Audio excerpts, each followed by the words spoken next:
નમસ્તે મિત્રો, હું હરિવર્ધન ચોકસી આપ સૌનું સ્વાગત કરું. મિત્રો, આજના વિડીયોમાં આપનું ખૂબ ખૂબ સ્વાગત.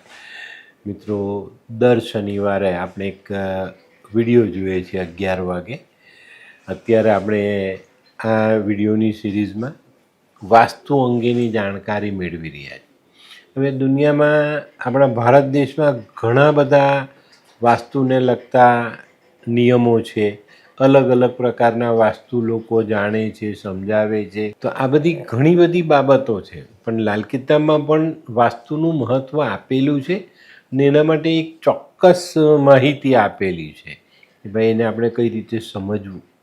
તો આજે છે ને આપણા મકાનમાં કયું સ્થાન કયા ગ્રહના અંદરમાં આવે છે અને એ માનવીની કુંડળીમાં જે ગ્રહો છે ને, કિતાબ એવું કહે છે કે ભાઈ જે રીતે તમારી કુંડળીમાં ગ્રહો છે ને એને અનુરૂપ જ મકાન તમને મળે. તમે આ અંગે વિચારો કે નહીં વિચારો, કારણ કે તમારે કુંડળી પ્રમાણે જે ગ્રહોનું ફળ ભોગવવાનું છે એની વ્યવસ્થા કુદરત આ રીતે પણ કરે છે. તો આની પર બહુ ચોક્કસ રીતે ધ્યાન આપજો.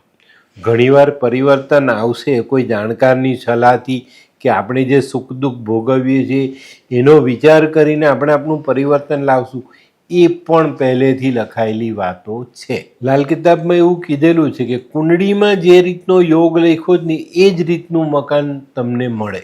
માણસ મકાન બનાવતી વખતે એનો વિચાર કરે કે નહીં કરે, પણ આ વસ્તુ એની સાથે જીવનમાં જોડાઈને જ રહે છે.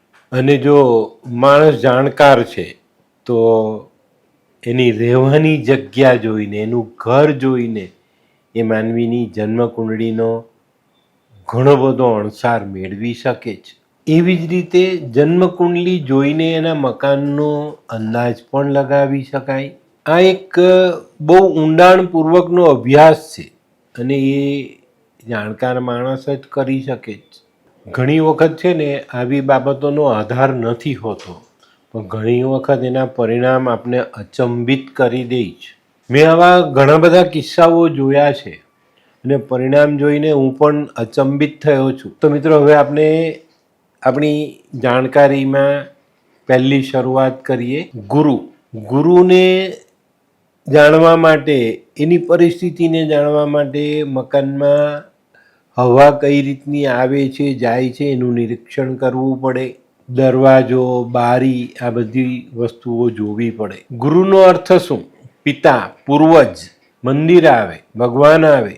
મકાનમાં હવા આવવાના ઘણા બધા રસ્તા છે અને ખાસ કરીને જો છતથી હવા આવતી હોય, છતમાં બાકોરું હોય તો અહીંયા મોટું નુકસાન થાય. આવા મકાનોમાં જે માણસ રહેતો હોય ને એની કુંડળીમાં રાહુ ખરાબ હોય અને ગુરુ પણ ખરાબ હોય, એનો મતલબ એવો થયો કે આ માણસ પિતૃદોષમાં સપડાયેલો છે. આવા વ્યક્તિઓ જે ઘરમાં રહેતા હોય, જે કુટુંબના સભ્યો સાથે રહેતા હોય ને એના પૂર્વજોએ કોઈક ને કોઈક બ્રાહ્મણને પરેશાન કર્યો હોય, એનું અપમાન કર્યું હોય, અથવા તો વર્ષોથી પૂજા માટે આવતા કુળ પુરોહિતને બદલી નાખ્યા હોય, આવું પણ બને.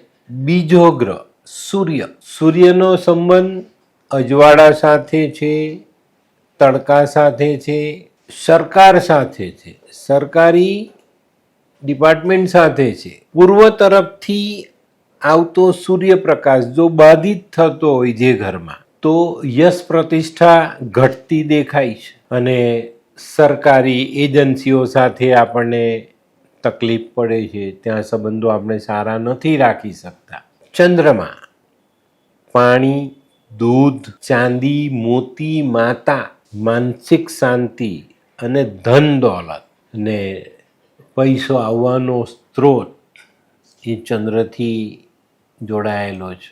ચંદ્રમાના સ્થાન પર આગ સળગાવવી, યા શનિ કે પથ્થર જળવા દેના, મતલબ આ સ્થાનમાં કાળો પથ્થર જડાવી દેવો અથવા પથ્થરનું કોઈક એવું બાંધકામ કરી દેવું જે શનિને સપોર્ટ કરતું હોય, એને સાથ આપતું હોય, તો આવક બાધિત થાય છે અને ચંદ્રમાંથી જોડાયેલી બધી વસ્તુઓનો એ નાશ કરે છે. ધન તો જાય પણ માનસિક શાંતિ પણ ચાલી જાય અને આવકના જે સ્ત્રોત છે ને એ બગડતા જાય. આવક છે ને બાધિત થાય પૈસો આવવામાં મુશ્કેલી પડે. ચોથો ગ્રહ શુક્ર, કાચી માટીની દિવાલ, ગાય, સ્ત્રી અને લક્ષ્મી સાથે જોડાયેલો ગ્રહ.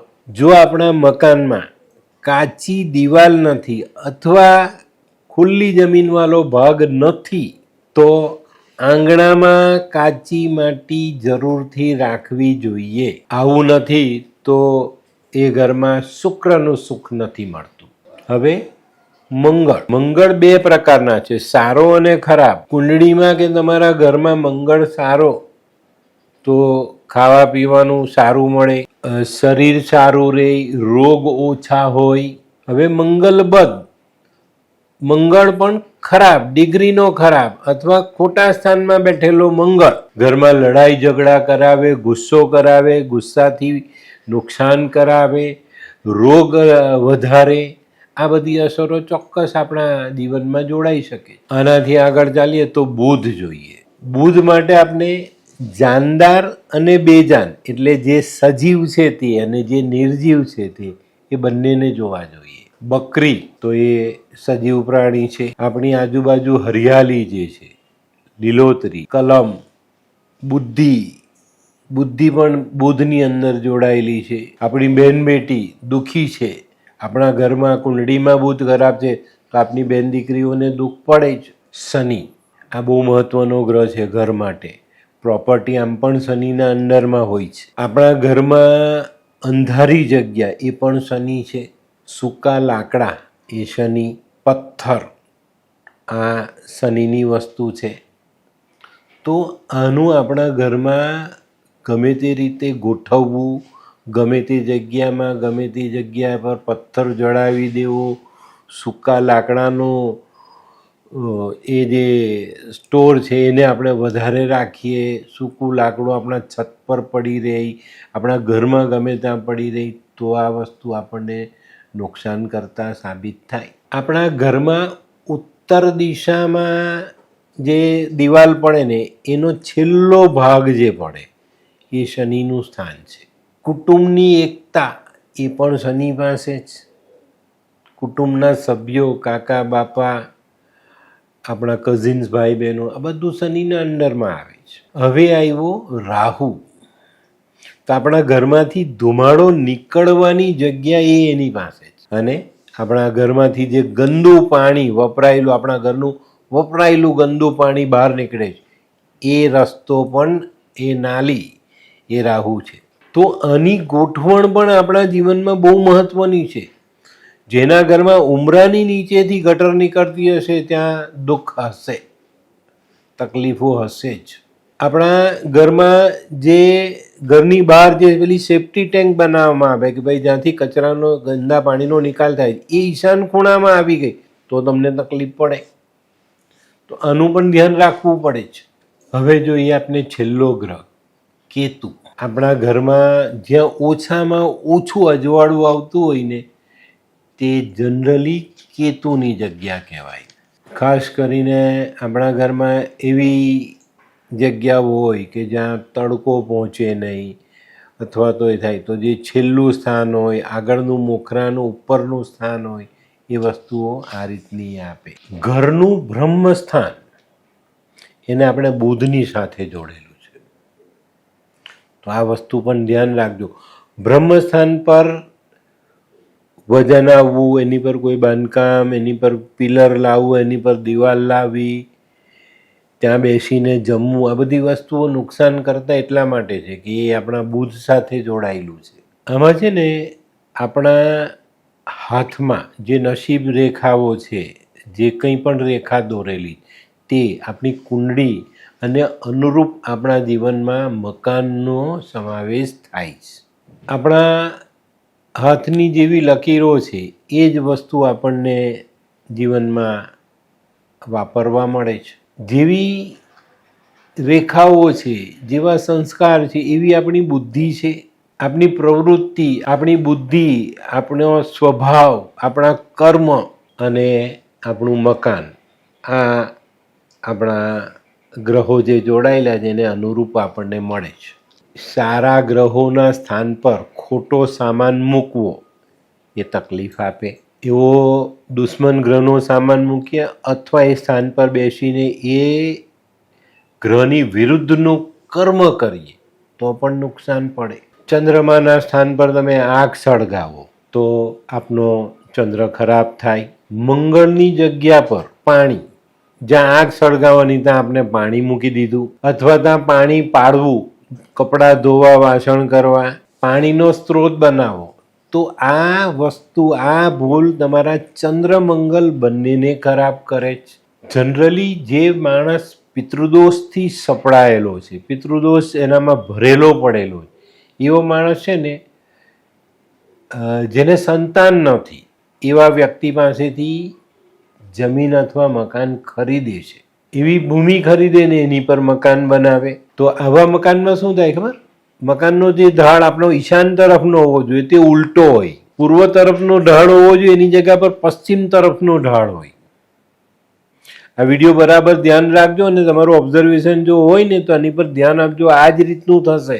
કોઈના ઘરમાં જાઓ ને તમને એમ લાગે કે આનો ઢાળ પશ્ચિમ તરફનો છે તો એને તરત તમે કહી શકશો કે તમારા જીવનમાં પિતૃદોષ છે. દક્ષિણ બાજુ ખાડો હોય, છતમાંથી હવા અથવા અજવાળું આવતું હોય, આવા પિતૃદોષમાં છે ને રાહુ બહુ પ્રબળ હોય એટલે કેતુ મંદો થઈ જાય અને આ જગ્યામાં સંતાનનું સુખ નથી મળતું. સંતાન છે તો એની પ્રગતિ નથી થતી. જેની કુંડળીમાં માતૃઋણ છે, જે માણસ પાણીના સ્થાનમાં આગ સળગાવે છે અને આગના સ્થાનમાં પાણી પાડે છે, બુધનું સ્થાન હંમેશા ખાલી રાખવું જોઈએ. એટલે આપણે બ્રહ્મસ્થાનમાં કંઈક બનાવતા નથી. જો બુધ બાધિત થઈ જાય તો આ ઘરોમાં, આ જગ્યામાં મંગળ ખરાબ અસર આપવા માંડે અને બુદ્ધિ ઉલટી થઈ જાય. આપણી પેલી જે કહેવત છે ને, વિનાશ કાલે વિપરીત બુદ્ધિ, એવો ગાંઠ ગળાઈ જાય અહીંયા. શનિ એટલે આખું મકાન ગણવું આપણે, પણ મકાનમાં શનિના સ્થાન પર લોખંડ, પથ્થર, જે વસ્તુ સ્થિર છે અને જે વજનદાર છે એને મૂકવી જોઈએ. આવી જગ્યા પર હવા અને અજવાળું આવવાના રસ્તા બનાવીએ તો માનસિક વિકલાંગતા આપને ભોગવવી પડે અને ધીરે ધીરે ગરીબીનો સામનો કરવો પડે. અહીંયા ગરીબીના કૂતરા ભસે છે. હવે રાહુ ખરાબ છે તો આપણા છતમાં દોષ હોય. ઘણીવાર છે ને આપણે જોઈએ છે કે એક માણસ મકાન બનાવે, એનું બાંધકામ પૂરું જ નહીં થાય, એનું છત બની જ ન શકે. અહીંયા રાહુ ખરાબ. આવા માણસનું મકાન અધૂરું પડેલું હોય. આવા માણસના હાથમાં તાકાત નહીં હોય, એના હાથની તાકાત ખલાસ થઈ જાય.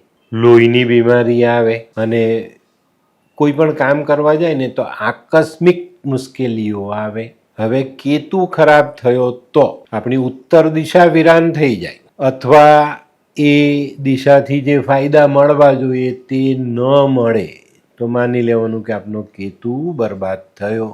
તો મિત્રો, આપણે આ ગ્રહો વાઇઝ ઘરના સ્થાન જાણીને હું આમાં નકશો મૂકીશ, એ જોજો. હવે એક વાત ખાસ સૂર્ય માટે મારે કહેવી છે, છેલ્લી લાઈન. જે મકાનમાં સૂર્યનો પ્રકાશ આવતો નથી અથવા આવે છે તો બાધિત થઈને આવે છે, ત્યાં મંગળ ખરાબ થાય એટલે માંદગી આવે, પરાક્રમ ન કરી શકીએ, કોઈ સારું કામ આપણે ત્યાં મુશ્કેલીથી જ પૂરું થાય, લડાઈ ઝઘડા, ક્રોધ, અય્યાસી અને નિંદા, આ બધી બાબતો આપણા જીવનમાં જોડાયેલી હોય. આવો વ્યક્તિ છે ને દરેકની નિંદા કરતો હોય અને પોતાને પ્રશંસિત કરતો હોય ને આવો માણસ હૃદય રોગી હોય. તો મિત્રો, આજનો જે વિડીયો છે ને એ તમારા માટે બહુ મહત્વનો સાબિત થશે. આ વિડીયોમાં એક નાની આકૃતિ હું મૂકીશ, એમાં તમને જોવા મળશે